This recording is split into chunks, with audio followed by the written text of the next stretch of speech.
much important. DK, do you agree with me? Even in our life, or even the companies, we need to see the trends, because problems or opportunities don't come overnight. Even if there are problems, you get some sense. Oh, it gives started giving clues. When somebody says health issues, also your body will be telling you at least a little bit, some hand pain, that pain, this pain. Your body is telling you, it's giving signals. They won't come overnight. Okay, in a few cases it comes unfortunately overnight also. Those are the data signals. They're called signals, even for companies also. The markets, sales slowing down, right? Things are changing. Hiring is difficult. People are leaving. So those are all signals. But where that data will be there, where that information is there, it's all there in the it's all there in the data, right? So this data is hidden in the signals, this intelligence. So based on that, your company has to take decisions. So please don't see Chandra as a data and AI as a technical things. Even though we do technical things, you need to see from the business value perspective, business impact perspective. So if your data is wrong, your reporting, your intelligence will be wrong. Your insight about your company is wrong. It is like, Chandra, you think you're in some party, you think that, oh man, everyone is going to vote. Everyone is saying, anyway, they're going to vote. I don't need to take action. Then after that, you lose. No, we're excited. In a couple of days, there will be results, everyone is waiting. It's all good. So want to encourage everyone, this is still going strong, and there will be a lot of pressure in other jobs. There's a lot of pressure. Before there is a lot of pressure, get into this, cutting edge. And moreover, this is very, very interesting. It has all the technologies packed into it. So that's where you are doing ETL. You are able to read a lot of formats. You're able to transform using Spark, PySpark. You're able to write. This itself is a lot of your work. So make sure you revise all your classes, then start adding new things, what we are started going to do. Also, few topics, we encourage you to start reviewing by yourself. Don't 100% depend on the class, because it's a lot of things will be there. But those are all small things. But that helps when you go to interview. This guy knows. But this is the core. So that is where we started doing. We want to partner with you to encourage you to write the data engineering exams, certification. Also will help you to understand certain directions in scheduling, certain advanced topics, where we start showing you, opening the doors, but we want you to take control yourself. Is the deal good, DK? Is the deal? That way you feel you feel you're in control. DK, that's important, right? Yes. Yeah. Srini, can I ask one question? Yeah. Particularly the process-wise, how beneficial, particularly the person, for the certification? For example, if I want to go for any certification, what is the advantage for that person to get the certificate? Also, particularly during this process of a certification. Yeah, that's important. That's nice. See, certification is not mandatory, but your chances, if there are 10 people applying who have certification, will be given preference. See, it's a credibility, right? Certification.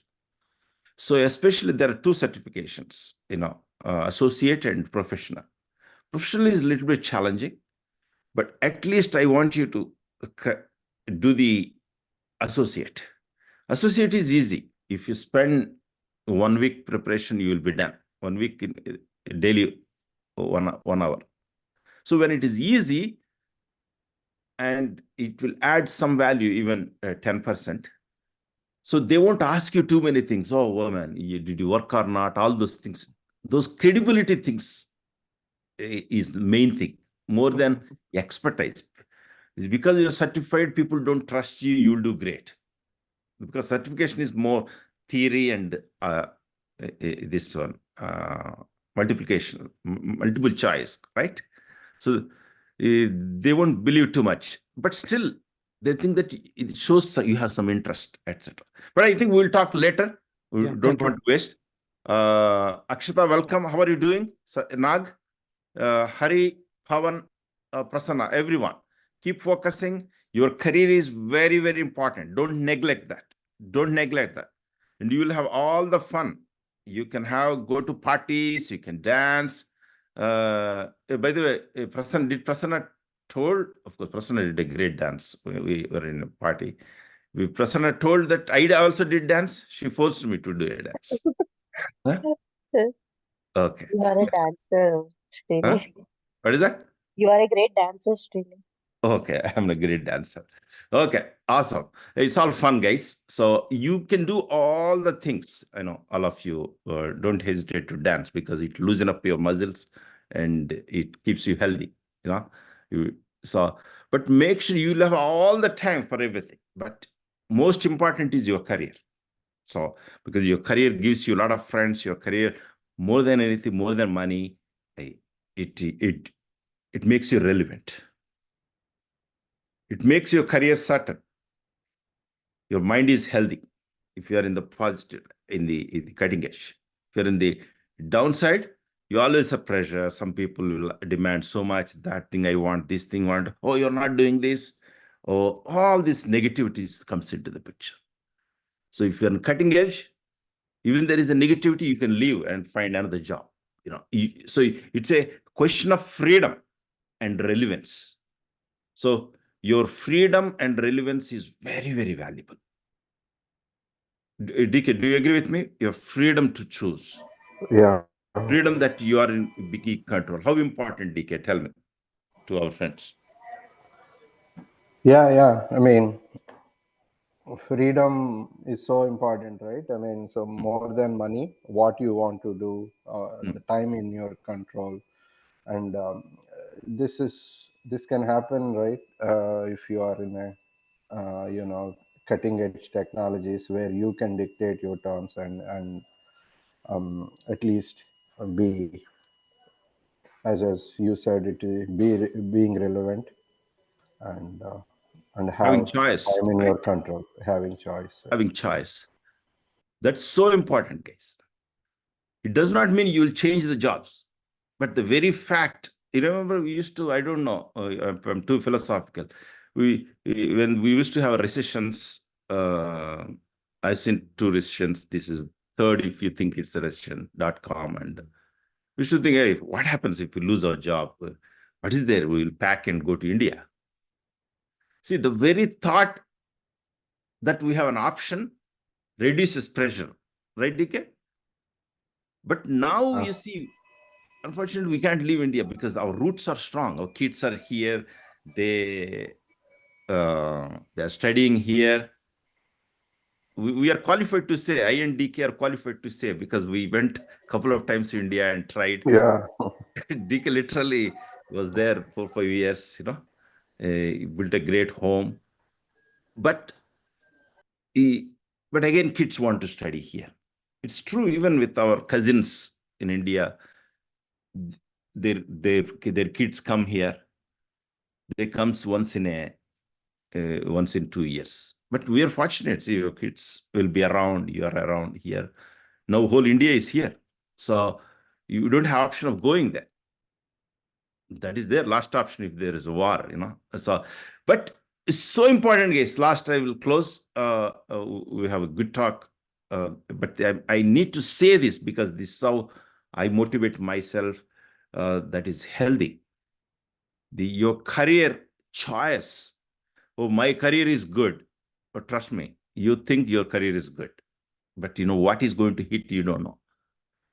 Because I've been in the cutting edge last 20 plus years. I always see where is the trend, etc. So that's exciting. That's exciting.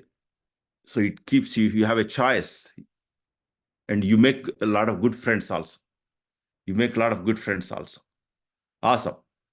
Super. Aruna is also joining. Aruna, welcome. Aruna, welcome. Aruna is already started working in the real projects.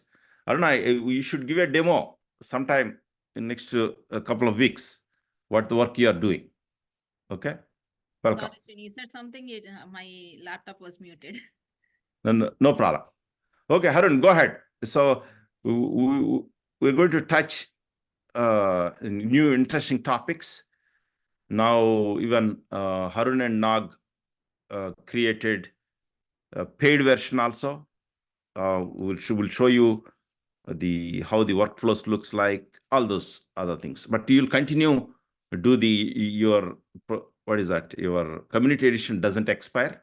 Continue to 80%. You can do that. This one, it might cost you some money, or how much it costs, we'll figure it out. But let us say, go ahead, Harun. Yeah, thank you, Srini. Welcome, team. Yeah, so after the break, just wanted to refresh everyone. Wanted to understand. Anybody has got time to look at what we have done earlier? Anybody practiced the basic data engineering, data pipelines, medallion architecture, or data frame transformations, actions? Anybody had time to practice? Harun, I did little bit of practice, and I'm wondering, the basic adding the file into file store. I'm getting a little bit confused on where that file will appear and how that gets into which workspace tables. Okay. Yeah, we can connect offline. Yeah, I okay. can quickly show you how to add files into the file store. Or I think it's there in one of the recordings also we have. Should Okay, be I'll there. go back We and tried check. to put in the files there. But that's a yeah, good question, if you still everyone. Everyone, you should be comfortable to DB utils. You should know where is your source. That's a good question, Purnima. So what, Harun, are in the class, what we are loading it to DBFS using that file store. It's like a placeholder. You're uploading. It is like a Google Drive. You're uploading it. That is the only thing. But literally how the files comes, either files comes into ADLS or it comes to S3. You won't load it. Some other teams load it to you. So they give you the path. Where are the source files that you get always? But your ability to navigate using DB utils and where are the files, etc. But quickly ask, is Aruna? Aruna, you there? Aruna, I think you might have. Yeah, Srini, Yeah, how do you know where are your files in your company? where are the files in my ADLS location? So Source files. Do you put the files or some teams put into that? So that gets placed through Azure Data Factory. Yeah, but some other teams, right, do it? Yeah. Yeah. So you know that a prior fact. So, but anyway, Harun will help you, Purnima, a little more. Does it help you, Purnima? Yes, sure, thank you. Okay, no problem. Yeah, for a few days, a few times you found a little bit confusing, but they are nothing but folders. But the files looks a part files. Please remember, if you have a 1 gig file, it won't be just one file. They will be part files. Part means split files. That's why there's a part. So your folder Purnima, if you have a financial transactions is a folder. Under that folder, you have a part files. That part files are usually Parquet files. Sometimes they're JSON files. Usually JSON and Parquet are frequently used. But that financial transaction folder is what you read. You don't read individual files. If you just read a financial transaction, it means you're reading all the files. Okay. Sorry, Arun, go ahead. Yeah. Yeah, we can connect and then I can show, or I'll quickly show you once again right now. It should be easier. Subbu, are you able to practice anything? Subbu, Hari? Arun Kishore here. Yeah, Kishore. Yeah, hi Arun. Arun, I have practiced most of the things, only little bit of Spark internals and the strategies are there, right? Okay, Spark Yeah, yeah. strategies. So those couple of classes and notebooks are pending with me. Apart from that, I'm pretty clear with the concepts. I'm doing a lot of hands-on. Okay, Yeah, at that's least great. whatever the videos I am there, whatever you have thought, right? I have covered it. But Absolutely. Srini said, right, something extra and new topics side by side. I have to start doing that as well. Yeah. Yeah, thank you. Absolutely great, Kishore. Okay, that's fair enough. Let's move forward. Harun, Yeah. let's not make Sure. us feel guilty. If not, we'll practice No, immediately. no. I'm just Yeah. trying to check they had the log weekends if anybody has done. No, that's Right. fine. Yeah, let me. Harun, this is Subbu. I practiced like when I joined this fourth and fifth classes I practiced. Later I did not so go through that. I will go through other next classes. Yeah, sure, no problem. Okay. Yeah. Yeah, let me share my screen. So today we will talk about the streaming data, which we want to stream from the Azure Event Hub. So basically, it's similar to Kafka, where we have the up and spoke model, where the messages. So this I'm taking it from the internet. This picture, basically, we also have it here.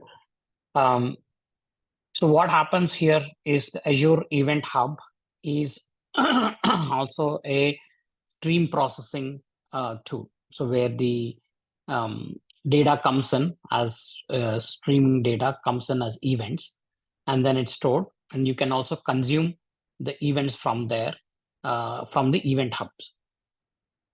So it's similar to a Kafka topic where, from external, it also supports the Kafka native integration. So Kafka or log data, IoT, wherever sources that are streaming, they can stream into the event hub.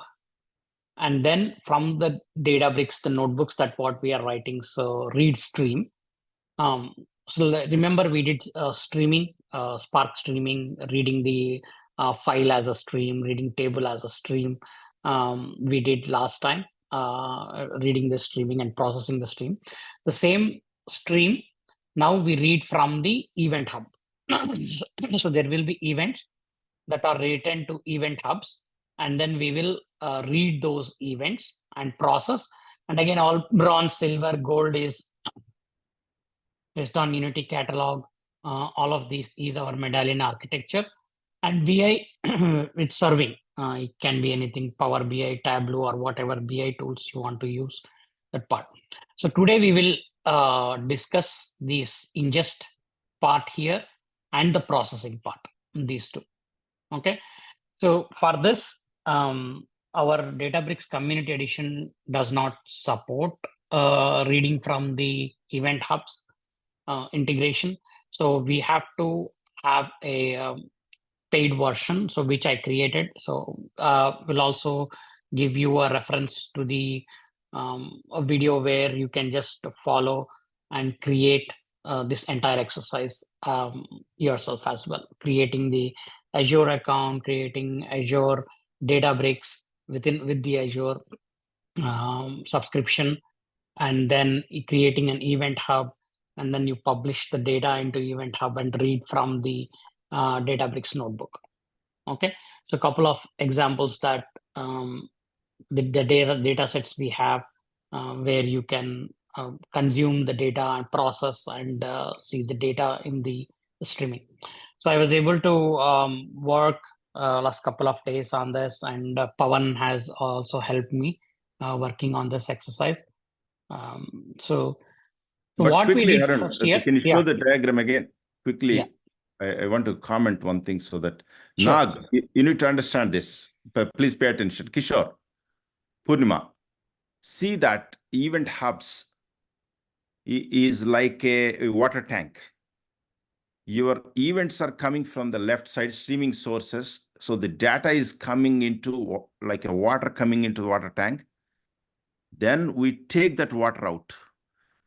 So that event hub is nothing but a bus. You know, you can publish to the event hub. You can subscribe to the event hub. So it is not a like a cloud storage. It is not ADLS storage, but it is like a message bus. Like you might have seen, what is that? A lot of enterprise buses are there, right? MuleSofts and different things. But this is highly scalable buses. So Event Hubs also uses behind the scenes Kafka. What Kafka does is, it is like a temporary storage, but not like a file storage. You get the transactions out there. You think it's a best example is water tank. You get water tank, water into that, water flows out. You know, it's a kind of a temporary storage. Earlier, what Harun has done is he put the files into the disk. He made the file to stream. And we also did the batch read of the files. But the events in the event hub or Kafka, you can't read them as a batch. You need to read them as a stream. Core streams are nothing but a micro batches, very sub-second batches. So that is the source now Harun is going to read. Just commenting this so that you heard this a few weeks back, just as a refresher. Akshata, this is also for you. Nag, Purnima, you have any comments? Nag. So especially in Azure, we have Sentinel, which is used for cybersecurity alerts and all. It follows the same procedure, but there we use the event logs. I think event logs here also that you mentioned just now, right? Yeah. So same, we source all the events from different servers like SAP, non-SAP, and all the stuff, along with all the logs like IP addresses, who logged what table, and all those details. It's of course I'm talking about structured data. That's correct. So it ingests and it processes, it serves. So exactly the same flow.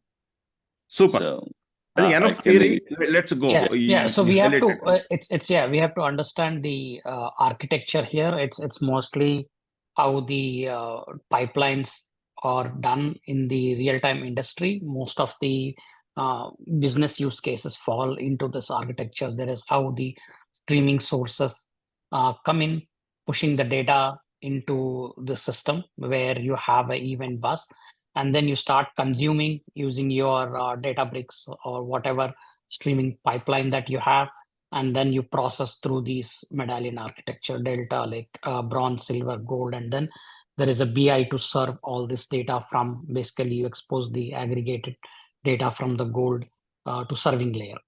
So this is the high-level architecture. Yeah. Harun, is that we can directly read from the Kafka topic, or is that we need an event bus? Just want to understand from the architecture point of view. Is it directly we can read from the streaming sources, or we have to have a layer where we ingest, where event bus will talk to streaming sources, it will subscribe, and from there we will process their data. No, Kishore, this is an example only. See, event hub is Microsoft branded event manage. In the AWS has their own, it's called Kinesis. Right. Okay?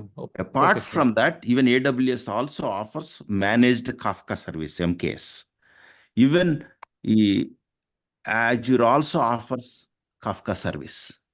So, but behind the scene, the technology is the same, and the way you work is the same. They just words. Oh, Event Hub means you will be reading from Event Hub. Kafka means you will be reading from Kafka. Kinesis means you will be reading from Kinesis. So those are brands. Those are brands.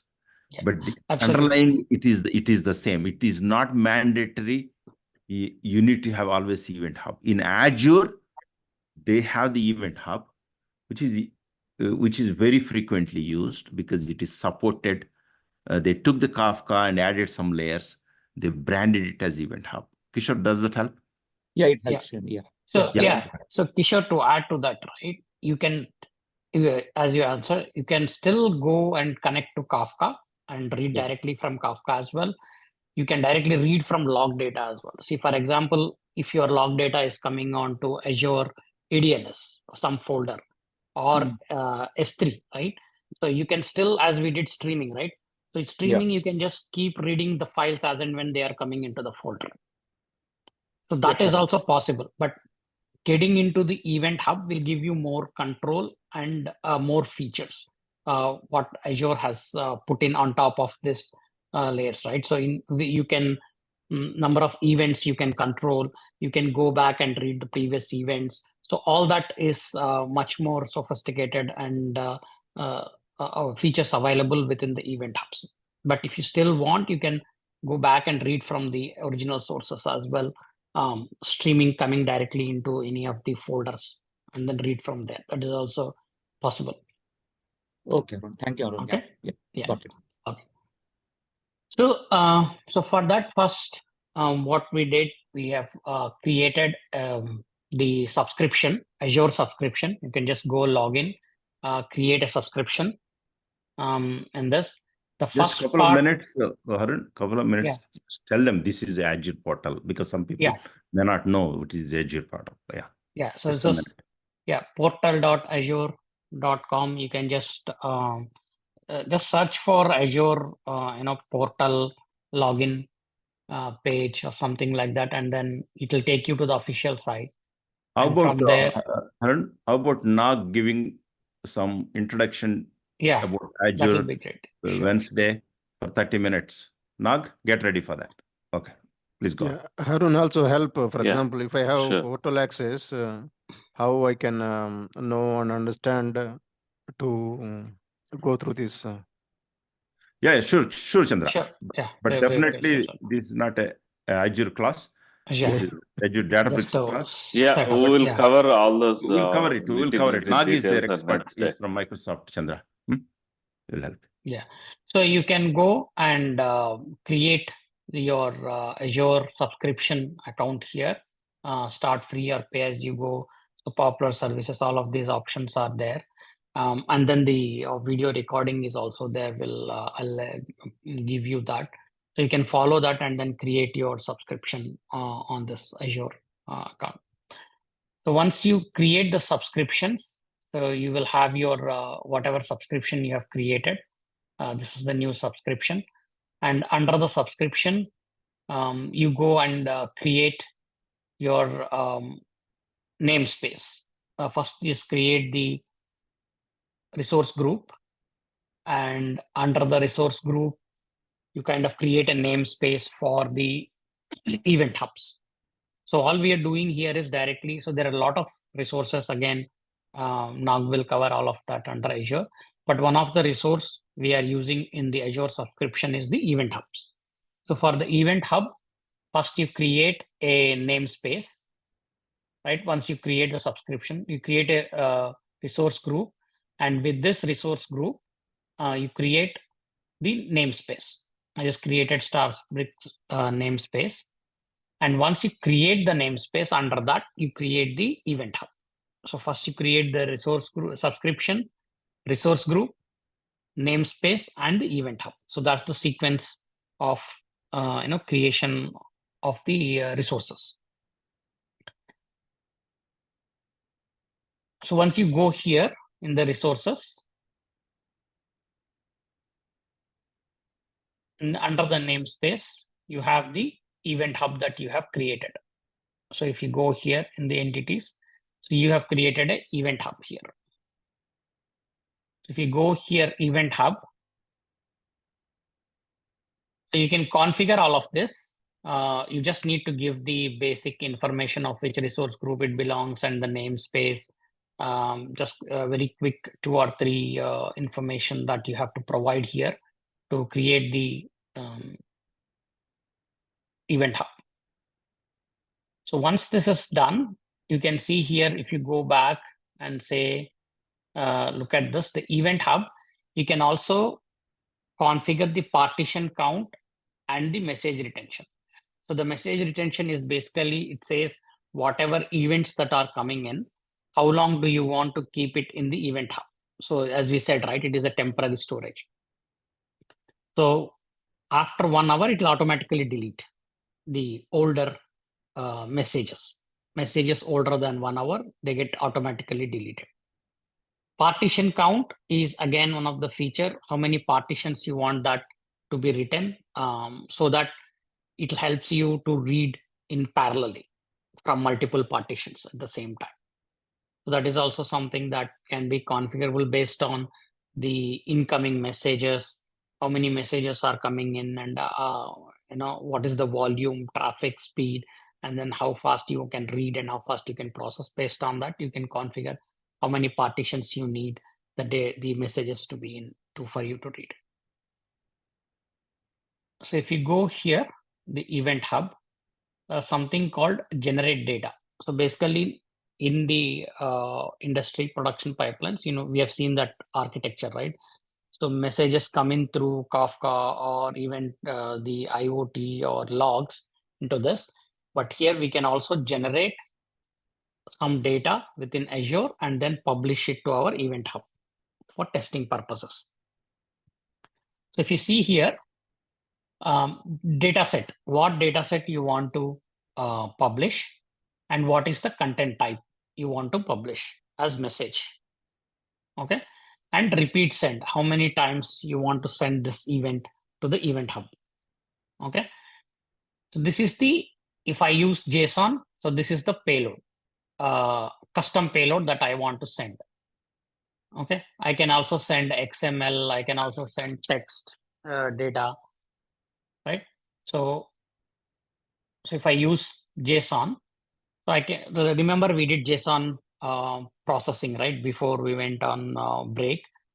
So we did JSON files and how we can parse the JSON file. So for our exercise today, we will be using the same JSON format. So this is the example how you can send a JSON event to the event hub. Apart from the custom payload, there are some pre-canned data sets. I mean, it already has some data which we can also use for our testing purposes. So this is a yellow taxi data, weather data, right? So if you look at taxi data, again, see, this is a JSON and it has multiple records, or each record is an event. If you see here, it says it contains 50 events, which means it has 50 records, and event hub will send each record as one event. So when you go into the event hub, it will be like 50 events that you can read from the table, from the event hub, basically. And you also have the schema here. So what are all the fields that are coming in? Okay. Now, and then we have other information. There is a weather data information, right? So all of these are test data sets, just like we have seen on DBFS, right? On the Databricks, DBFS DB utils. In the file system, there are some predefined data sets, right, for testing, CSV files or Parquet files. Similarly, in Azure, in the event hubs, we have this test data. Okay, there's a fraud call detection. So all of these 50 data sets. Now, if I just want to, let's say 15 events, stock data, and I want to publish this. Okay. So if I just go here and say send, now this data is sent to Event Hub. Now you can see the data here.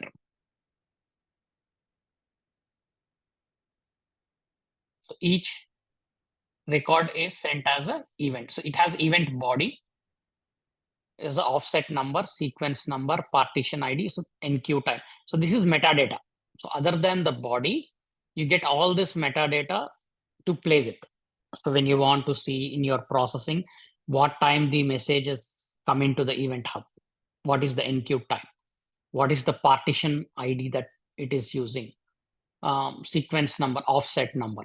So this, you can have some control if you want to traverse or iterate within this data using the offset and the enqueue time. Enqueue time is basically mostly used again for the window operations that we want to do for aggregations. Remember, we did in the streaming, we want to see how many how many events have come in the last, how many records have come in the last 10 minutes or 1 hour, and then we want to aggregate. So if it is a sales data, what is the sales in the last 1 hour, right? And then, or 1 day, so whatever that window is. Based on that, we have its own timestamp, but if you want to see how many events have come in the last 10 minutes, what is the volume? Or let's say errors log, we are reading the log data, or how many errors or incidents happening in the system. So that is where you use the enqueue time, last 10 minutes, how many have come in.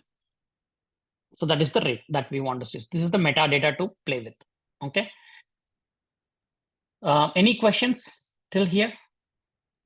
DK, isn't it beautiful the way the data is represented, DK? Purnima? See, they look like a row actually, but the real data is there in the Event Hub. That event body. But it is shown as each message is like a row, but that is each one is a message in JSON, like it could be an insert row in a table that might have published here, an update row which have published here, a deleted row that is published here, or some other shopping cart data that is coming here, so that each transactions are coming and stored in the bus, so that these can be read from any system at a common place. Isn't it beautiful, DK? Yeah. Yeah, I know. Okay. You get the hang of it, slowly. Yeah, go ahead, Harun. Sorry. Hey, Harun, quick question. Had question. Yeah, Shiva. Yeah, quick. So you're reading this file as a JSON, right? So there's a common format for the streaming data, or it can be in a different formats? No, it can be different formats. That's what we were saying, right? So whatever format it is, it will, the entire message is in the body. Okay. If you see, it's just like an API, right? So API has some headers and then it has a body. So all your data will just go in one field as body. There is no parsing done here. Okay. The parsing will be done in your data pipeline that I will show you. Data when it is Harun, his in. question is this body can be a different format like CS? Yes. We just saw that. So if you see here, content type. So it can be text plain, it can be XML, it can be JSON, it can be binary. Okay, got it. Yeah. Okay. So any of this will. But usually it's a JSON or XML, usually. Yeah, correct. Okay, got it. Yeah. Okay. So this is the part of the Event Hub, how the data is coming into Event Hub and how you can view that Event Hub data in the Event Hub, how the data is stored, right? 15 events that is there. So all the data is in the event body, and then you get the metadata, correct? So once this is published into the Event Hub, then you should have a data pipeline that is reading from this Event Hub, that is as and when it is streaming. Okay, so that's the part where you also create a Azure Databricks resource. Okay, so if you go here, so this is a Azure Databricks resource that we have created. Now we also have that in the video itself that I'll provide as a resource. So what kind of configuration that you need when you're creating this Databricks service? There are few things that you need to know. Basically, the pricing tier that you want to select, what pricing tier you want to have, and you just give the same resource group wherever resource group that we created. This managed group can be, you can leave it at default, subscription and resource group, which means that all of these are linked to the same account space, namespace, subscription and resource group, so that you can get access to when you're creating the Azure Databricks. So pricing tier, if you want, so there is some premium role-based access controls. Based on this, whenever you are executing the pipeline, you will get charged, and also based on what the features, if you want Unity Catalog feature or other features, is based on what tier you select here when you are selecting the Azure Databricks workspace. So this is not premium, it's a standard. So some features are available, some features are not available in this. You can also, so basically once you go here quickly, not this one.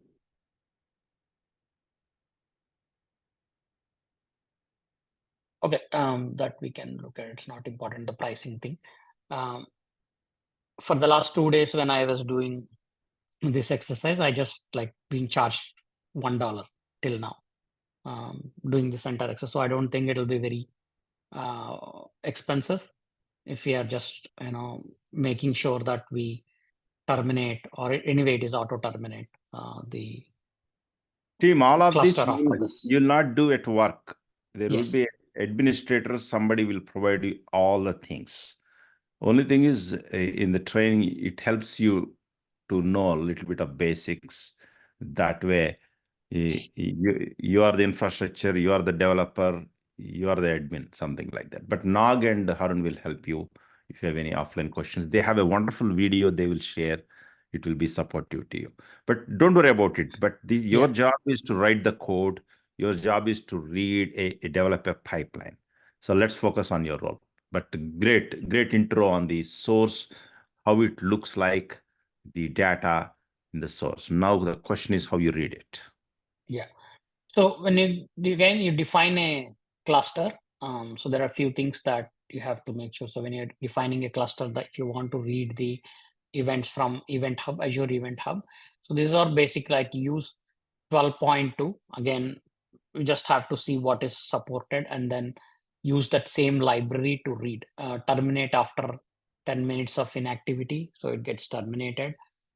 Then in the libraries, you have to add this library support, for you to be able to read from the Event Hub. So this is a Maven. This is also there in the video, how to configure this, how to add this. You just go install new, and here you go to Maven and you select search packages in this, that file name, and then Maven Central, and put your Azure Event Hubs search here and then add it. So every time your cluster, you start the cluster, this library is installed. As long as your cluster is running, it will be still there. Since this is a test cluster and you will terminate it. Normally in production, it will not terminate, it will be running. So you don't have to worry about that. Okay, so this is one thing that we have to look at in the configuration when you create the when you create your cluster. I'll just start this cluster.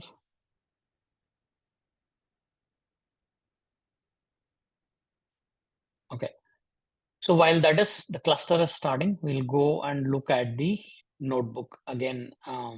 So this is sourced from one of the online examples that we are discussing.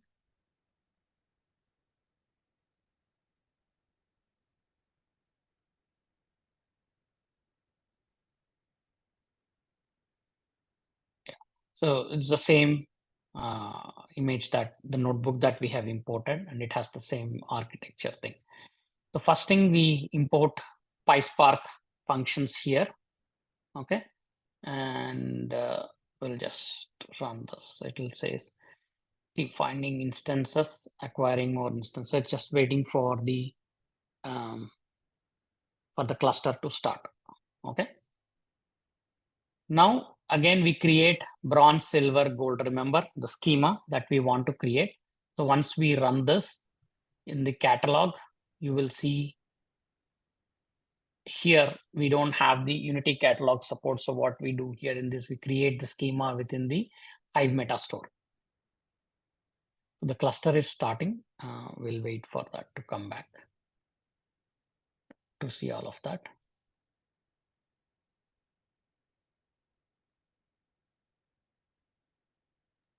You have to create a separate cluster when you're dealing with the event hubs, or can you use an existing cluster that you're going to share with the other streaming sources?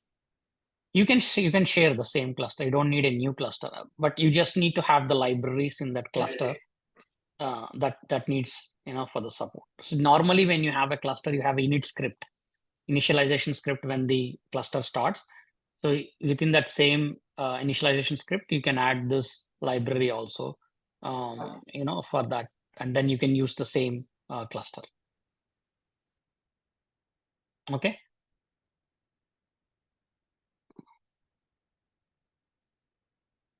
Okay. So the cluster has initiated, starting Spark. So once you create this bronze, silver, gold schema, so what we are doing here is we are reading the we are creating the connection string and the event hub name. So event hub, you remember, is what we created here. Okay, Starbricks demo. So no, this is the Databricks namespace. So if we go here,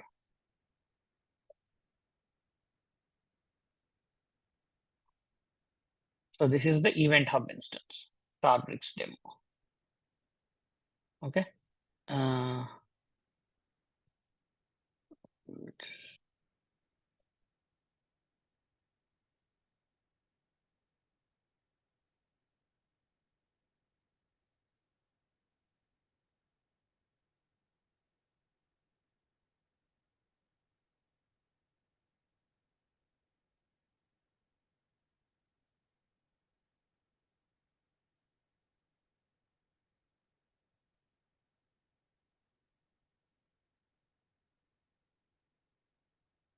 Okay. So you'll have the endpoint. Somewhere I forgot where to get that. I will share with you.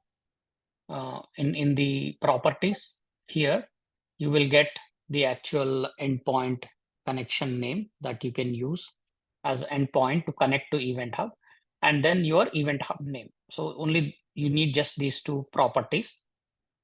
And this is the dictionary. So basically you are sending this connection string, encrypting the connection string, and then passing it and the Event Hub name when you are reading the stream. So this is basically where you actually read the spark.read stream.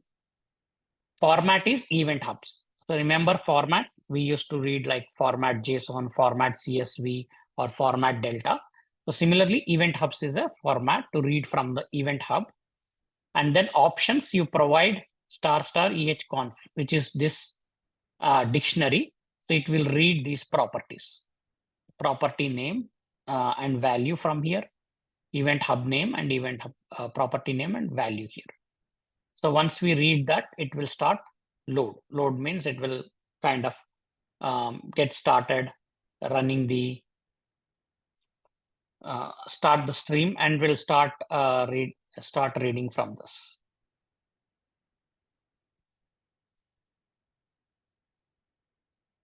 Okay. So any questions till now? We are just trying to set up to read from the event hubs stream, this part. So this is the connection string. So this also in production, you will not hard code this or write this here. You will create a from a secure vault credentials.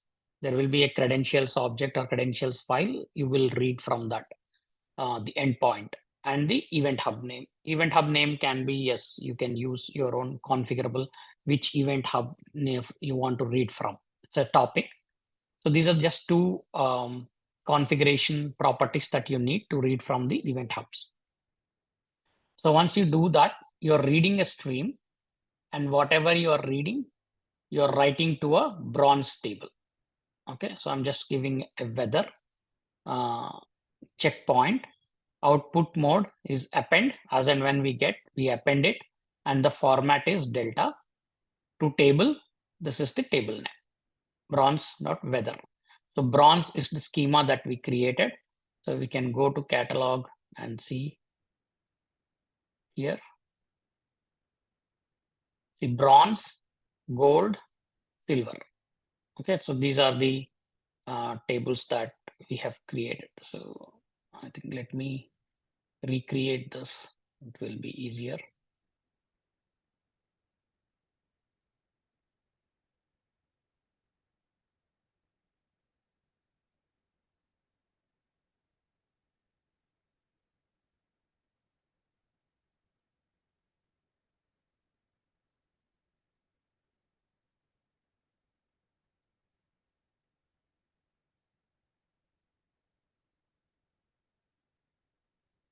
I will just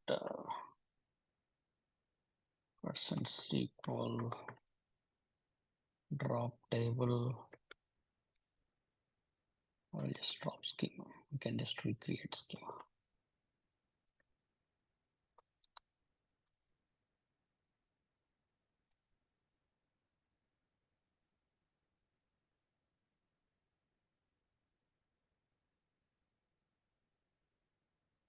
Contains objects. So okay, we have to create drop all tables.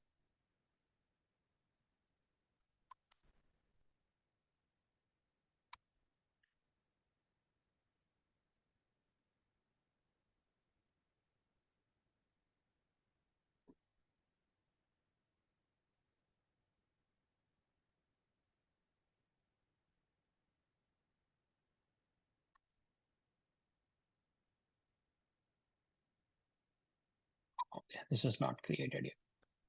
Now, if we go here to the catalog, if you see bronze, there's a different table, but I'll drop that later. But for now, in gold, silver, bronze, we don't have the weather table. Okay. Can you see this? We have dropped the weather table. Now we are going to recreate it as we read data from the event hub. So any questions till now? Are you guys following? Is it confusing, or do you have any questions? What we are doing here?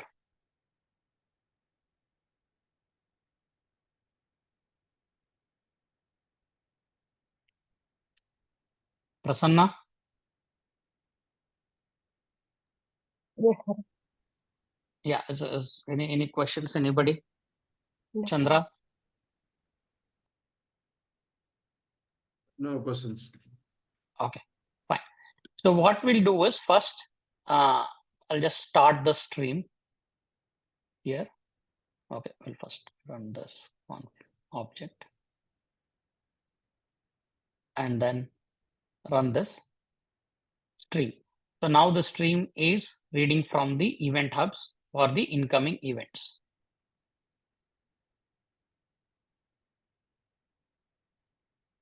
Let's see here. So this is the streaming query return no results. So there are no events coming in after we have started this. Okay. Now the same thing So I have, so once, okay, let me run this here. What I will do is,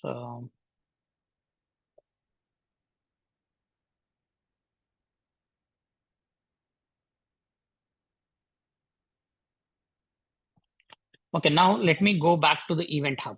Okay, now my streaming is running to read from the event hub, right? So if we go back to event hubs,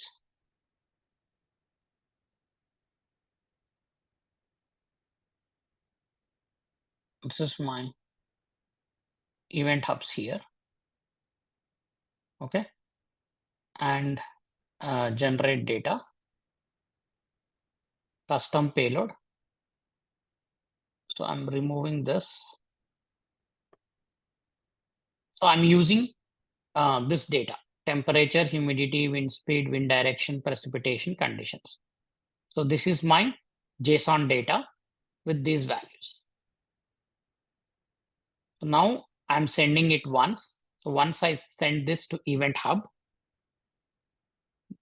my streaming job, which is reading from that Event Hub, to be able to pick that up. See, as of now, there are no queries here, no results for that query. So I'm going to publish this data from here.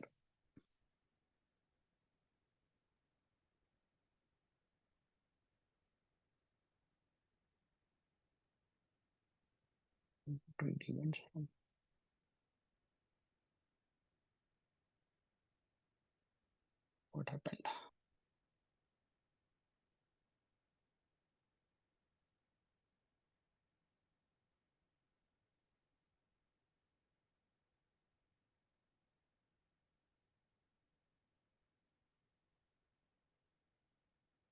Okay. See here, once it is published from there, I don't know why it's not showing there, but see, we can see the data coming here. We published twice, so it automatically read the data. The body, this is in encrypted format. Okay. And once we read this, parse this, it will be in the data that we have sent in. So enqueue time is 601, this date right now, 1508 and 1509. We published 2 records here. Okay. So once we got this body, we know that body is in the JSON format, right? So this is a JSON format, and these are my attributes in the JSON. So I will create a schema for the exact same fields. Temperature is integer, humidity integer, wind speed, wind direction is string, precipitation and conditions. So this is my JSON schema. I'm just giving a structure to read from the body. Okay, so let's see here. So when I'm reading from the bronze.weather, so if we go here in the catalog and go to bronze, see now there is a weather table that is created. And if we go to data,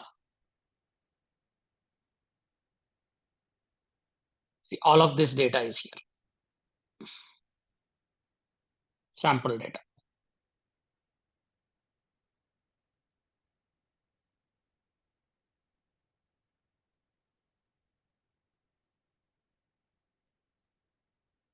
Okay. So this is again, we are saying that the body is where we have all the data. So we want to read from the body and parse it and put it in the silver. In silver, we still don't have the weather data. Okay. So we go back here. Oops.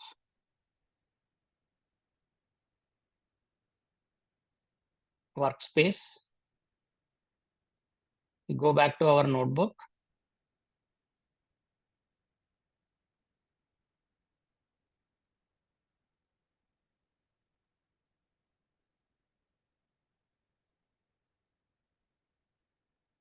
This is still running. Now, if you go here, the silver data. So what we are doing here is we are reading from read stream from the delta table, that is weather table. So we are not reading from Event Hub anymore. So from the Event Hub, we are reading the events and writing to our bronze table. So that is done, the reading part. Now we want to parse that data. So we read from the bronze table, whether from in delta format, and then body we are converting as a string. It is anyway already string. And in the string from JSON, we are providing the JSON schema, which means that we are parsing that JSON string using the JSON schema, the column body, right? So then it will be parsed into these schema fields here: temperature, humidity, wind speed, wind direction, precipitation, and conditions out of the body. Since we know these are the fields that we have published here, right? In the body, all of these fields will be there. So after that, we extract body dot temperature, body dot humidity, wind speed. So all of this from that body and then display it here. The same thing we write to weather table, silver in silver, append mode. So let me run this.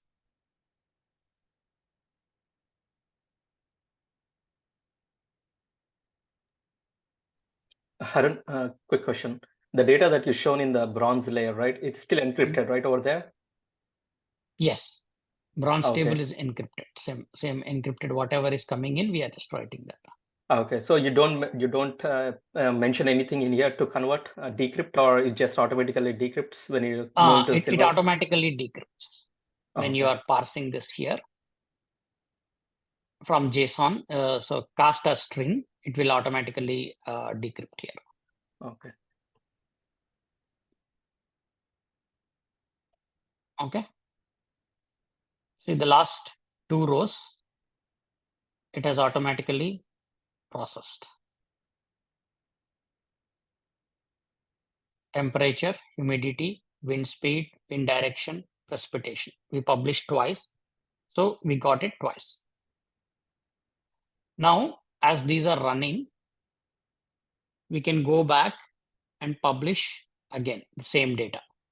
So let's say I want to publish 5 times. So if I am doing 5 times here, I should get 5 more rows when it is reading. See, we got the 5 rows.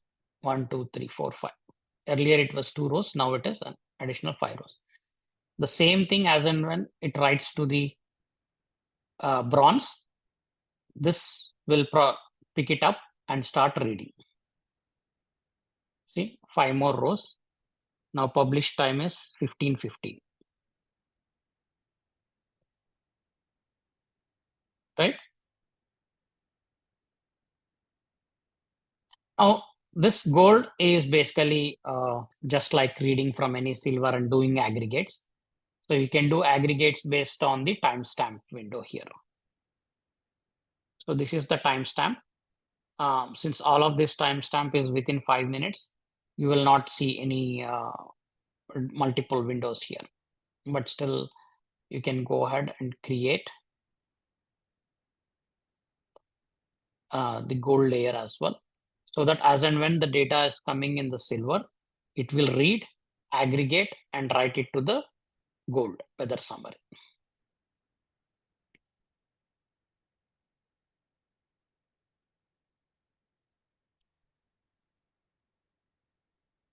So any questions?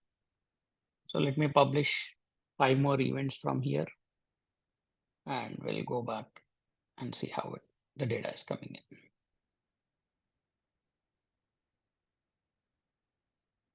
So we'll see one more JSON example, a different data set.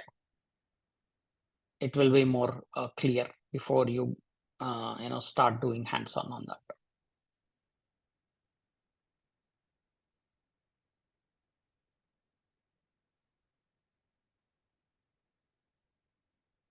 So we got 5 more rows here.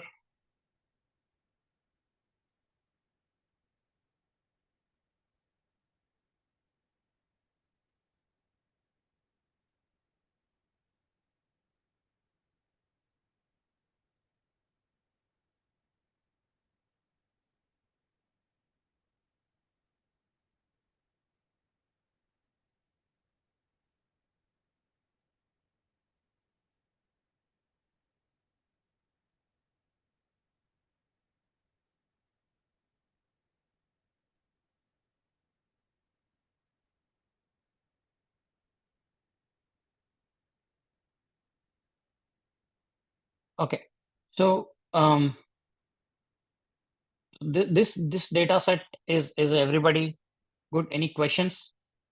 I know it's a lot of things to digest, but at least at a high level, do you understand what is happening from Azure Event Hub, that we are publishing the data and then we are reading, parsing it with schema, and then writing to Silver, and then doing aggregates in the gold.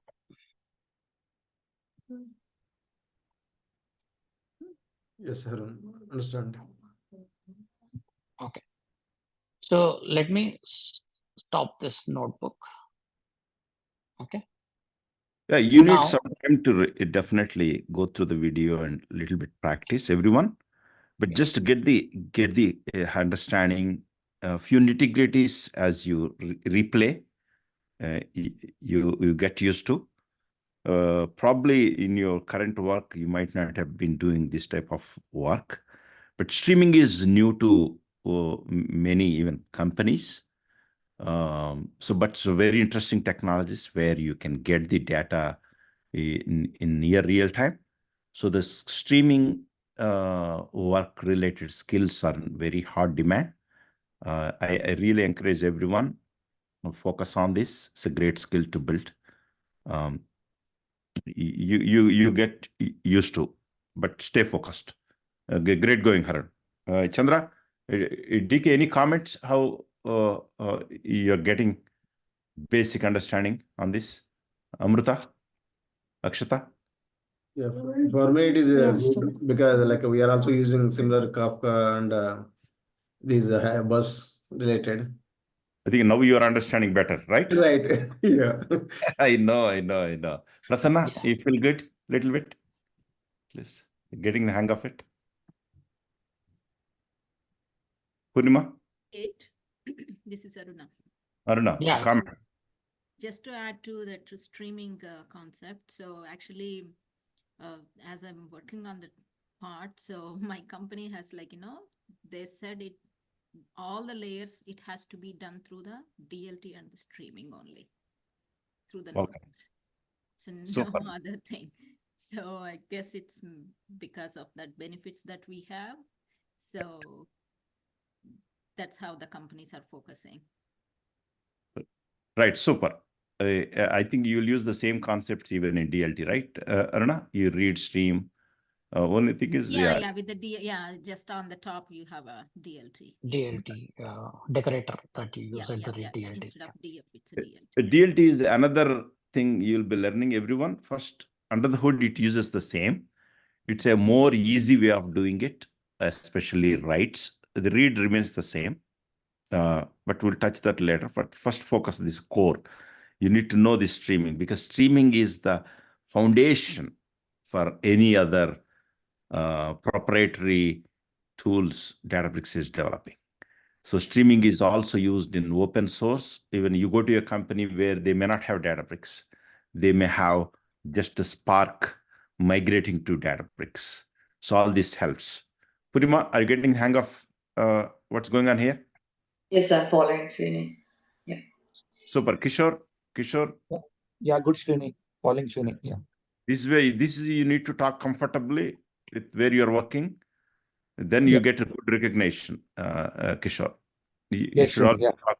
Yeah, always. Cool. Okay. Yeah. Let's go back, see another use case, another example. It's the same. So it's a different data set that we are trying to see. This is a custom data set that we have provided. So we want to, let's see, a pre-can data set. Okay. And so pre-can data set, we said we have this yellow taxi information. It has 50 events. So if I just send, it will send 50 events to the event hub, and then we can read those 50 events and process. Okay. So here, see, look at the attributes. What are the attributes that we have? Basically in the bronze, we don't need all this because everything, it will go into one column called body. But in silver, when you are parsing the JSON, and then you can create any of these fields, whatever fields you need. to write into the table, silver table. So vendor ID, pickup date time, drop off date time, passenger, distance, locations, payment type, fare amount, total amount, right? So these are all the attributes in this data set. Now the same thing, we go here and we look at the notebook that we want to create to read this. Okay, so schema is already there. We don't need to create the schema. Endpoint, same endpoint, so the same event hub name that we are using. Okay, so read stream. Now we are reading from the same event hub here. Okay, so this is just to display. Now we are writing to a table called bronze.yellowtaxi. So this is the previous data that we can start this stream and we can look at this.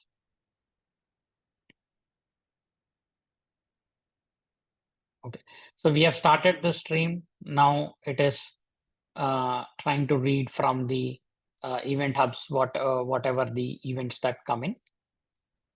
Now, if you go to silver, see here, I'm giving this JSON schema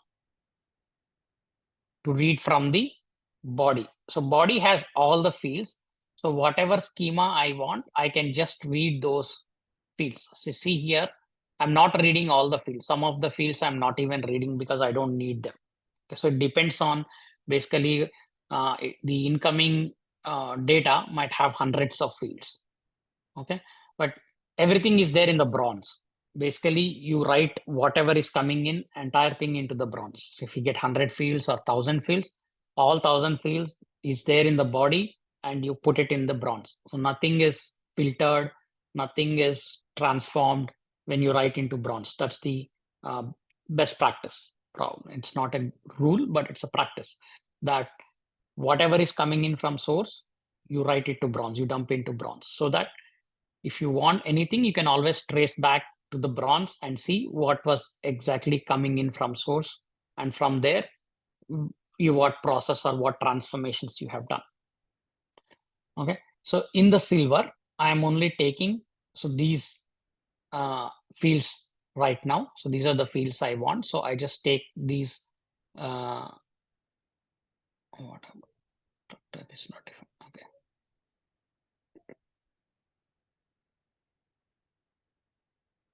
Let's go here. Okay, so we have all these fields here. Now, again, reading from bronze table, body, same body we are casting to a string, and that string we are parsing as a JSON schema. So all these fields we are parsing from the string.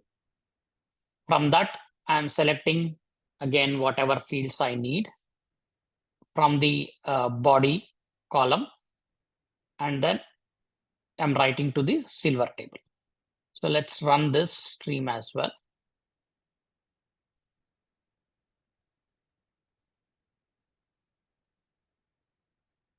Okay, and gold as usual, if you want to do aggregations, last 5 minutes, start time, end time, what is the average distance, what is the average amount that we have created here in the last 5 minutes, what is the average distance the tracks traveled, what is the average amount of that paid.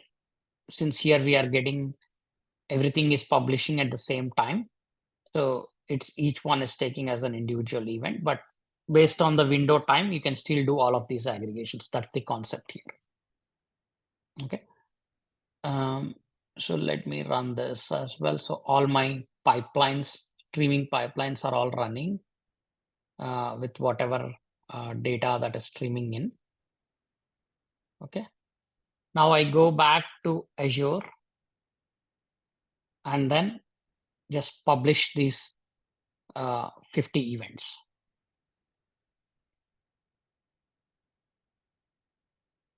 Completed sending 50 events. So if we come here,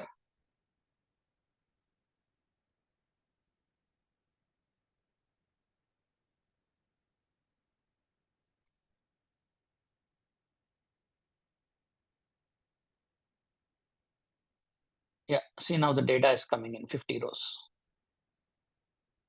You can see the ingest time 0601 2753 1527. All events. Again, this is encrypted in the bronze. You go to silver.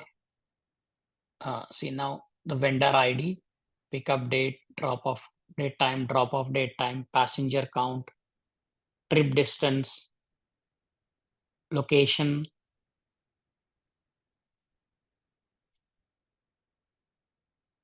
So all of this data here.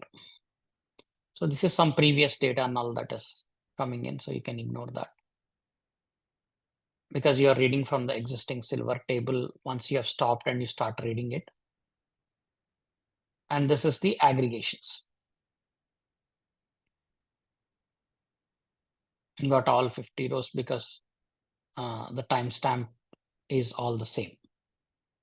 So you have to parse the timestamp as well, because it is, if you look at the timestamp, this is one of the transformations that you have to do. The timestamp here is epoch time. Okay, so you have to convert this into proper date time format using the functions, date time functions, so that you can do your window functions, calculate 5 minutes based on the date time that it represents. So that is one of the transformations that you have to do.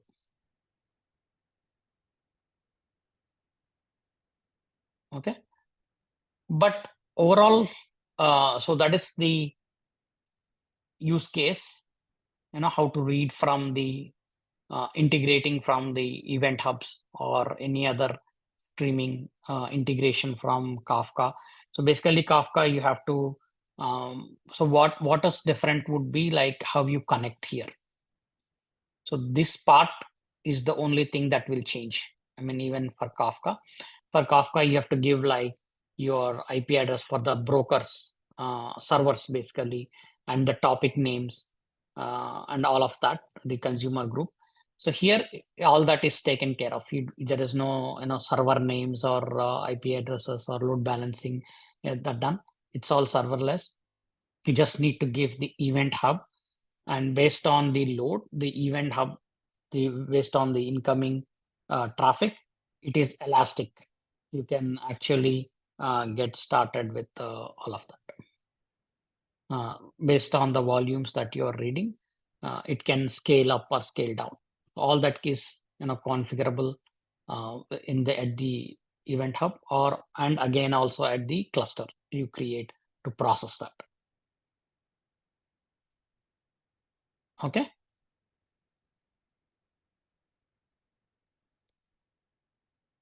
Yeah. So any questions? I think that is all I have for the use case now, so we can discuss furthermore, but you can actually try out with the different data sets here, stocks data. So this is a nested JSON. You can try with that. Fraud call collection is a simple JSON. This also you can try once you configure that, try with different data sets, create different notebooks and try to process all that data.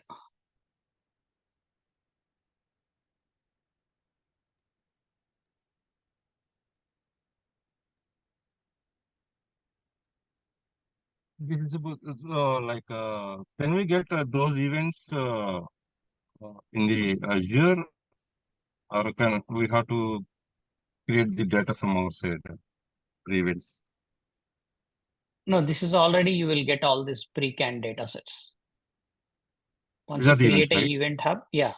So you create Okay. an event hub, yeah, these are the events. So once whatever you want to select, as soon as you select, it will tell you how many events it has, 15 events. So once you send, it will send 15 events. So if you put 10 here, so 10 into 15, so it will send 150 events to the event hub. So you should see when you read from your data pipeline, you should see 150 events coming in, reading 150 events. So this is repeat. So number of events. Who asked that question? That's a good question. Subbu. Subbu, please see, when you go to work, there will be some administrator will be setting up all these things, right? So other data teams will sending the data. Correct, Subbu? So Yeah, yes, yes, yeah. you are practicing here. So you go to restaurant to eat a food, right? It's not your job to go and bring the chicken and give it to him, right? To cook the chicken curry. So that's how the work will be. But since this is in the class, so even the Azure, they know it becomes difficult. So they packaged all these things. They give you some canned data, etc. So it's all available, Subbu. Basically, answer to your question.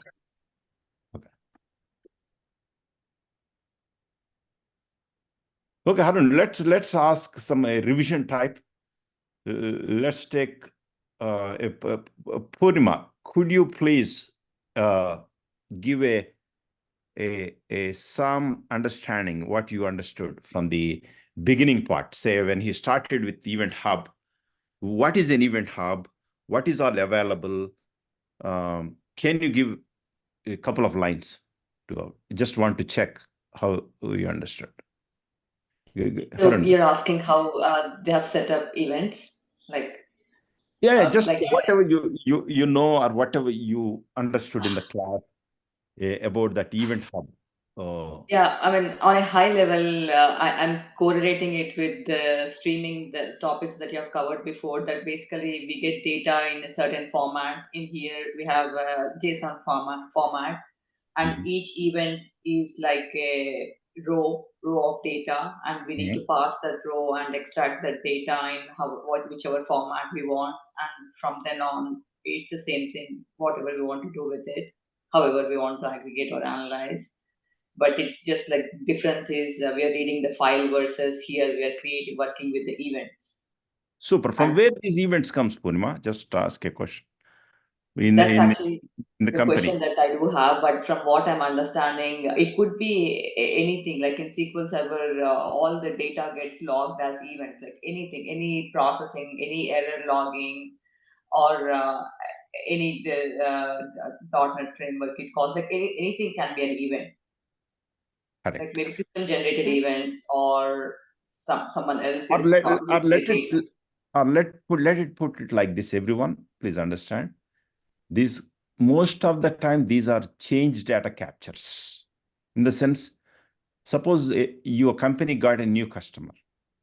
So some system, HCM system or CRM system, even though they're technically behind the scene, they're Oracle and SQL, but you put in a domain system, some financial system, billing system. So you insert the data or you create the customer. It means that system has captured that event. See, that is OLTP system. But that data also need to be analyzed in the data analytics system. So that event can be published to the Event Hub or Kafka either immediately or every 1 hour. They might publish it to the Event Hub. So that new customer, adding new customer, technically it's an insert in the database that will be published. There will be some tools for Oracle, some tools like Golden Gate, some tools like Debezium, some other tools. Don't worry about that. So there will be some infrastructure which capture the change data capture, CDC. Please note this word, CDC, change data capture. So insert is a new row. They publish the new row to Event Hub. Say you have an existing customer, Purnima, Shiva Prasad, Shiva, Nag, you have existing customer. So now and then you will be changing the data. So it means you're updating the data. Whenever you update the data in the databases, there'll be some tools, they capture that change and they publish that to the Event Hub or Kafka as an update row. This is a row we updated. So that is one event. Some you deleted some rows. You publish it to this one. Hey, this is the row we deleted. So that's how the events will be flowing. Or you have e-commerce system where there are sales orders Customers are buying left and right. Assume your company is doing good. So that data is flowing either instantaneously or hourly or daily. It's how their policies. You may not have control on everything. So, but they will make sure the data comes to Event Hub or Kafka, or in the AWS, it's a Kinesis. So that's how the data will be flowing. Data will be flowing. So your job is, okay, to read this data. When you're reading it, try to understand what is this event looks like. Oh, there is an event body, some metadata. When it came, what is the sequence it came, a few other metadata. So you are able to read it with single command. That is so powerful. So powerful. You read it, then you can able to put it in the bronze, put it in the silver, put it in the gold. Or your company doesn't want to write anywhere. Just you can even, interestingly, you can read and do some transformation and again publish to another event hub. See, it's like what you do. What you do is your choice. It is something like Kishore. You earn money. What you do is your choice, right? You buy a home, or you put the money to kids, education, or you go vacation, something like that. It depends on the need. You even have capturing the data. It is capturing the data from multiple sources. And there is a use case. Hey, this data is flowing. Please read it and write it into silver table, or send it to some other, transform it and send it to some other Kafka, or do it, or write it to what is that? Snowflake. You'll understand the use case and do it. But the catch is, understand, it's the same. Its Event Hub is nothing but it capturing the events. These events are nothing but almost near real-time data, or the data that is captured, change data capture, CDC, change data capture. Or it could be a real-time streaming, in the sense some IoT devices, like aeroplanes. It takes Southeast aeroplanes. That from the aeroplane, every 5 minutes, they will send at what height this aeroplane is, at what is the temperature in the aeroplane, what speed it is going, what are the vibrations, whatever they capture, those IoT devices, they will be sending, they will be publishing. How they publish? There will be some publishing softwares. They publish it. Publish where? Publish to Event Hub. So like that, it will be coming. So it is just like Chandra. You live in Plano, right? Chandra, you live in Plano, right? Yes, Renu. Say you have water tank. Do you know from where that water is coming? No. You don't know. There are multiple sources. They have some system. They send it, right? Some cleaning system, some other. If that water is done, there may be emergency supplies, whatever it is. So, but it shows, okay, this is one place where whatever that happens in the company, data will be coming. There may be even multiple event hubs, multiple events, sales related event hub, HCM related event hub, financial related event hub. So I encourage you, think like this, So you have these domain events, then you can able to do the lot of use cases. Reni or Harun? Yeah. I have a question. So for Event Hub, when Aruna, go ahead. From on-premise. You're breaking, Aruna. Can you adjust your? Yeah, sorry about that. No when problem. we read from on-premise, like a SQL Server or something, on SQL Server, does the CDC have to be enabled? That's a good question. See, Aruna, so if you want to publish to Kafka or anything,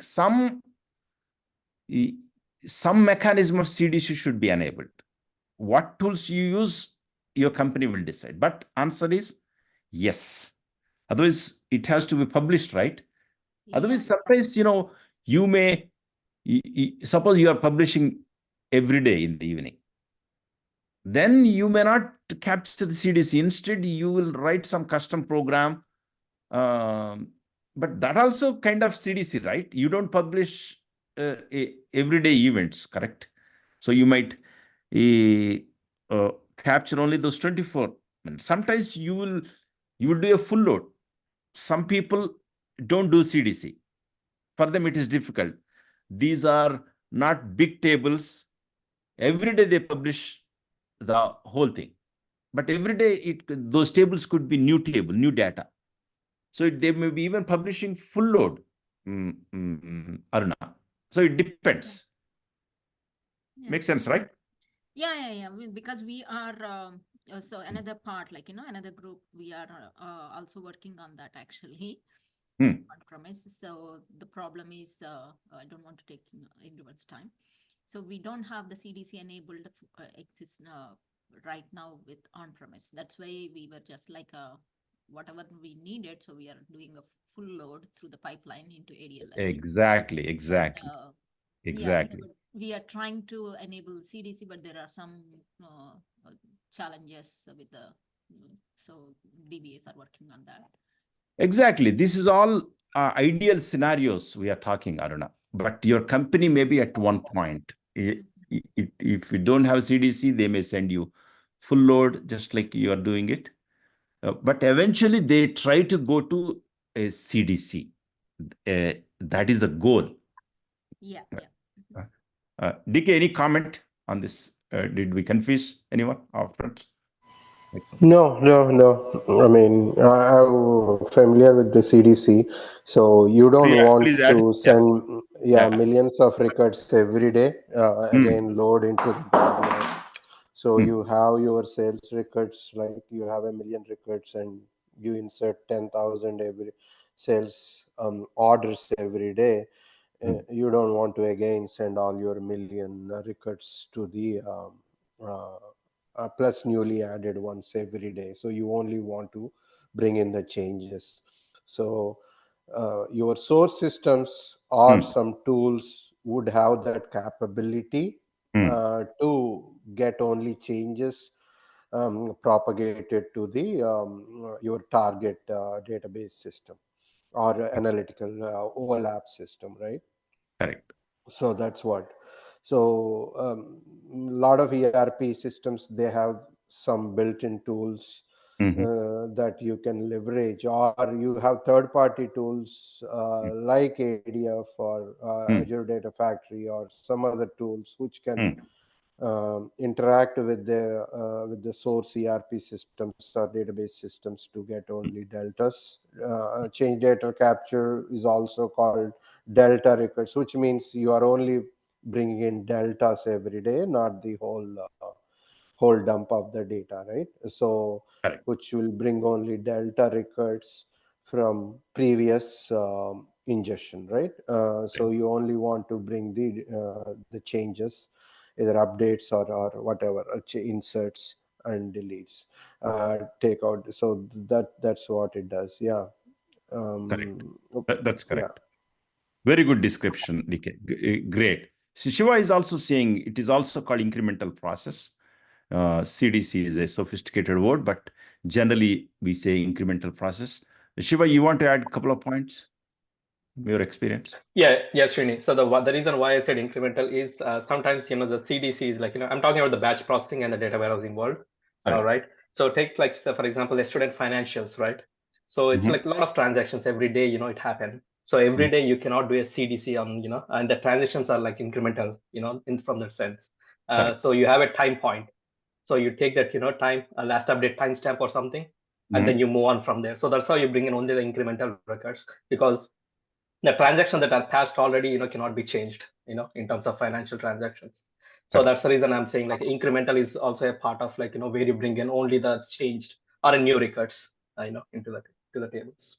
Exactly. You might have seen in your previous experience, Even you might have written a program to do CDC or incremental. You will use audit tables, previous records and new records, compare something like in your previous. Good. Purnima, you want to, any comments?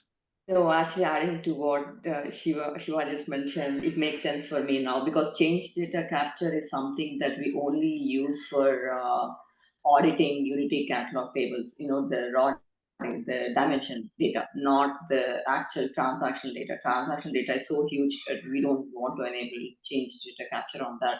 And like you mentioned, it's incremental data. We process incremental data. Correct. But yeah, I'm wondering, is there a auditing mechanism on the bronze tables or silver, more like a silver or gold tables in Databricks that easily captures the changes that we are doing to that? Or do we have to go through this event processing, some kind of generating events, or we don't have to even do that? Okay, in analytics, you won't do it. You do only in OLTP. In analytics, your branch will have all the history, right? So you won't even, your branch, you won't even do change. It's all append, immutable. Okay. What happened, all the history will be there in the branch, correct? Right. Then your silver, you will be doing it type 1 merge, type 2. In type 2, you maintain the history. So it means, suppose your address changed. Your previous address will be inactivated, the new address will be added. So it means in a way, you have the history. Only the type 1, you do a merge when there is a change. That history you won't capture in the, what do you call, in the silver, because That's you need very a good for especially incremental process when we do, like because when we try to bring the data with overlapping time to not to lose the data. Right. But so that becomes a duplicate. So it's called, so the type 1 will help as like a deduplication process. Correct. So it means the silver is a pure snapshot. But Purnima answered your question. The bronze will have all the history. So Aruna, what you did when you have duplicates, how you use the sequence when you're applying changes in DLT. You want to add a couple of points? Yeah, sure. So actually, Srini, he helped me to find the apply changes command. So when I was searching. So basically, right now, as I mentioned, so through the ADLS, so we have a Parquet files which we load, and also we don't have any incremental process set up yet, as we are in the initial setup and data modeling phase of like a POC and doing all that. So we have a full load of table every time we do, like bring some data from on-premise. So basically, it end up having a duplicate data as it's an entire table reading into the branch table. So which we don't want to source that to a gold data set for the reports or so. So we have a couple of layers, like even the branch raw, branch deduped or something like that. So, and using this SCD type 1, so which later Srini or Harun might be touching upon. So that takes care of, it's like very simple, just like a read stream, how we have like 3 or 4 lines of code. Just like that, it's apply changes, which takes care of upserts, like update and insert into the next layer. Basically, that would become your source, not the branch or raw data. So wherever you cleaned up and then loaded, removing these duplicates, so that would become the real source for doing any aggregations or anything. Suprana, that's a good insight, everyone. So answer to your question, Purnima.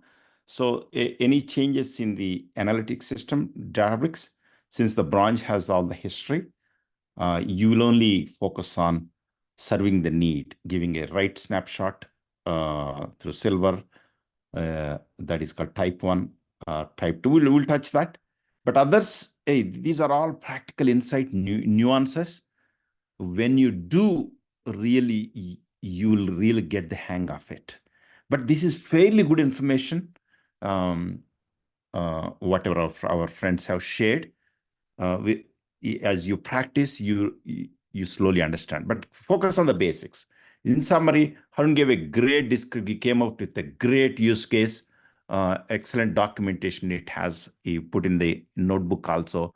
We'll share the recording. So Harun and Nag will support you in case you need to install this Azure Databricks with a paid. You get ready with your credit card. And get ready with a $50 bill in next 2-3 weeks. So as you practice, otherwise you want to see what is done here. I'll go to work and play around there. I'm comfortable. That is also okay. It is not bad, because you may go to, everyone won't go to the project where you will be writing streaming in the first month, maybe in second months. It takes time. So whatever you are learning, don't think you go day one, you will do everything. No, sometimes even in 2 years, you won't do some things, or some of the things you are learning in the class. But it's really, really important you understand, oh, how things work. Oh, this is how the batch works. This is how the streaming works. The streaming sources comes from the source systems.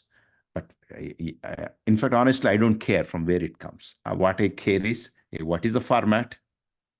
Where is the data? That's it. That is the focus, because you cannot have control on everything. You cannot worry about what's going on in the Gaza. You have no control. So you focus on what you can do. Your job is, okay, this is where the data is available. This is the format. You ask Subbu, or someone asked a good question. Is the formats are different? Can you quickly show again, Arun, different formats there in the Event Hub? Even the XML data, how it looks like, the example. So, Yeah, sure. most of the time I've seen my experience JSON. There are few customers I've seen, few use cases. It is not again easy. Some use cases may be JSON, some use cases may be XML. So you see that the data. The pre-canned data is all JSON only, but custom data you can give any payload. It will support all of these data types. Okay, can you just say that? Custom. Okay. Yeah, this you is have what? to give the custom here. Okay. So you can make it. So, but usually JSON and XML. XML also less actually. JSON. Yeah. Focus on JSON. You can pick up all of the things easily later. Chandra, are you getting more insight now? Now, I know you might have come across these technologies, but Yes, it is very good and interesting for me. super awesome. Nag, I know it's you've done some security, etc. But how do you feel? A little bit of convenience ease now? Nag, you're on mute. Akshata, let's ask. Akshata is new for us. How do you feel, Akshata? I know a lot of things are new. Friends have a lot of experience, but they will help you. But how do you feel? Yeah, it was all like very new to me, but I was able to follow through. Thank you, Harun. And I also like when others asked questions, I was able to get some more insights. Yeah. You're luckiest person, Akshata. You're working with, associating with 10 plus years experience people here. Shiva, Kishore, everyone are veterans. So Kishore, I'm not telling about your 25 plus years experience, because I don't want Akshata to think my colleagues are very old people. No, actually, they are awesome people. Yeah, thank you, everyone.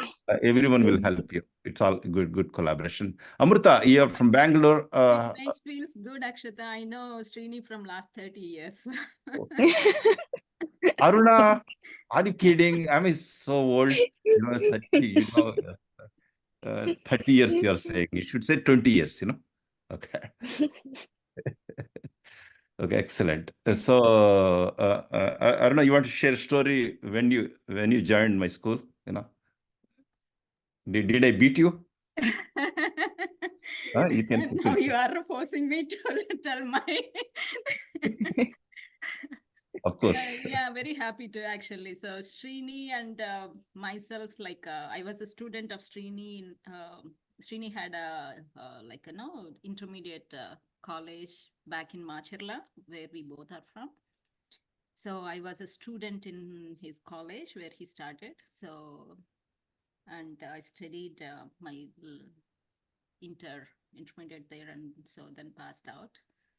So since then, I guess we continue. So Srini left the teaching and then came to US, I guess, but he never left the teaching. So that I guess I was very inspired, and that was a turning point for me actually in my career also. So I'm always thankful to him for Wonderful, having actually. that institute in that small town, because back then we don't have any other than the government college. We don't have any. That's an interesting connection. Other day I was telling to DK, he visited our college, a junior college, and he and his friend DK. You guys Yeah, talked remember. Yeah, 1 hour motivating these people. Then Aruna was there yeah, in the class, right. actually, Oh, okay, good. Oh, okay. long back. And Aruna's sister is classmate to my wife. Oh, Small world. Great, Yeah. guys. Yeah. Okay. You feel comfortable, at least we will continue to support. Purnima, you feel good? This streaming is good, really high paying. And say, I know streaming now. Subbu, feel good? Prasanna? Yes, sure. Yeah, I'm good. Today's class is more interesting, compared to getting more interesting on the subject. Everywhere. Prasanna, Yeah. your husband Bala has done a lot of change data capture. He knows all the tools.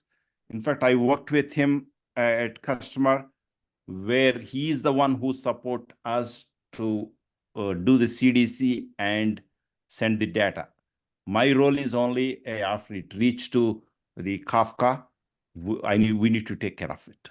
If there is no data, I'll just say, Bala, where is the data? No. We have some issues with the CDC systems, something like that. But he is the one who troubleshoot. So check with him. He has a lot of knowledge about it. Sure. Okay.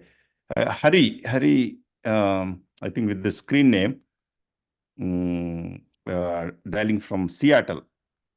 Is that Hari? You're on mute.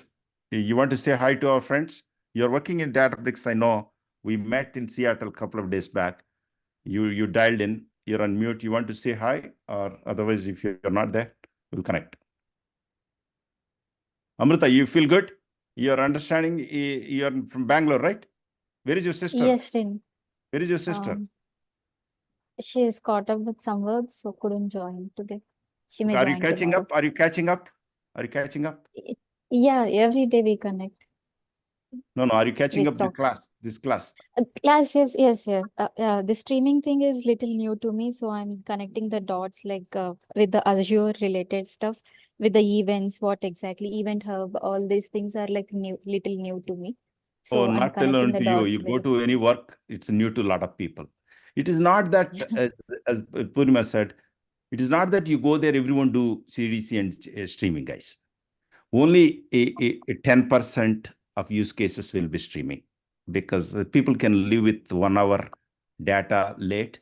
Then they do batch. Streaming is expensive, by the way. Hey, guys, don't think I'll just do streaming. Streaming is expensive because it is running continuously. Your clusters running continuously. It's very expensive. So customers use that only for very critical use cases, etc. Awesome. Anything you want to add, Arun? Great session, I believe. DK, any comments on the session? Arun, Nag? Okay. Yeah, it's all good, Srini. That's a good use case, but yeah, we are here to support everyone. When you set up the Azure account subscription, And Databricks, once you set up, there are more use cases that we will be doing on this. So it's better we have the subscription enabled for each of you. So more interesting stuff coming. The actual core of the Databricks. Yeah.